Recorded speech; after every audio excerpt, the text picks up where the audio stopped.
Not too many words can describe a force so strong that mighty winds, thundering clouds, earth shakers, and the financial depression were merely worldly gestures that were none effective to a courageous, spiritually grounded, mentally gifted servant of God.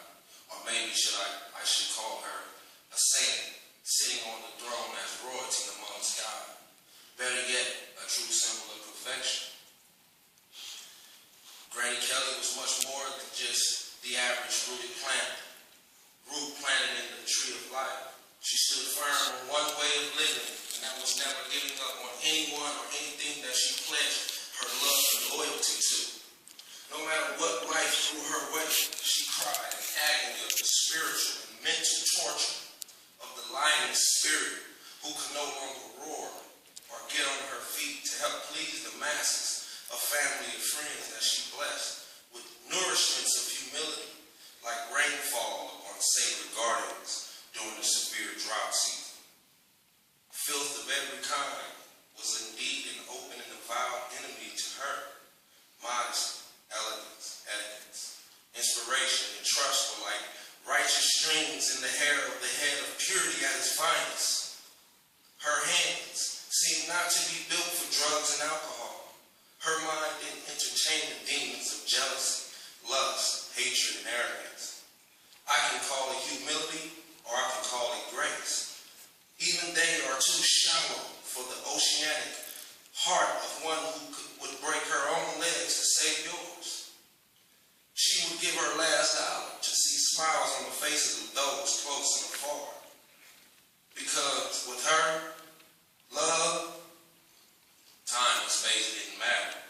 She was with you, one with you at all times, like the sun, moon, and stars. I bear witness to that. 10 years, prison cell. I got a letter every week, a card. I communicate with her more than anybody. She was a backbone. She never let go of me. It is hard to define what can be considered a genie that grants her every wish that's in her power. One who doesn't understand the term of spreading yourself too thin due to her nature alone being God's will. And the desire to help was her instincts. The acceptance of one's physical, mental, and financial imperfections was as automatic as breathing is to living. You got the utmost respect at all times. How do you depict or specify truth in one word when you have someone who was too embarrassed to allow her own children to see her weak? On any level.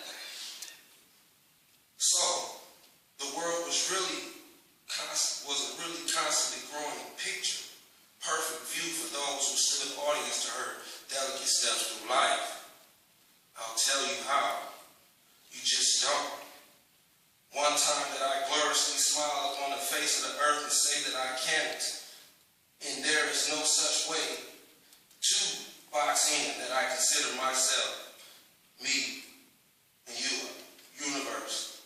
All I can and shall do is humbly submit to and indestructibly become one with the true righteousness that she bestowed upon me from the first breath of life that was passed from her roots. Again, I'm happy to say I can. And I won't be able to say goodbye to someone I shall remain one with. I shall take this gift of your departure as my indication